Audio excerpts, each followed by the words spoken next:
Hi!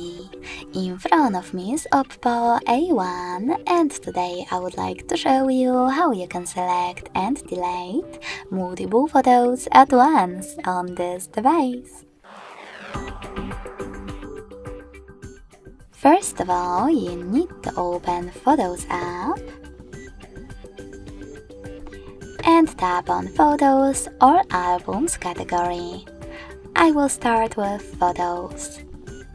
Following that, hold one of your pictures that you wish to get rid of and click on this dot at the top right corner.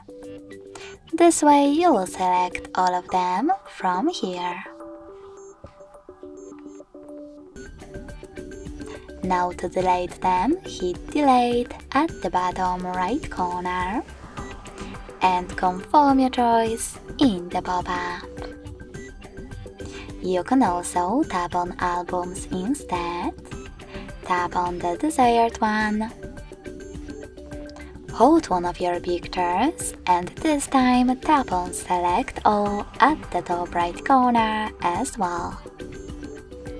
In order to exclude some of your photos, just click on the chosen ones. Last but not least, click on Delete at the bottom right corner and confirm your choice in the pop-up.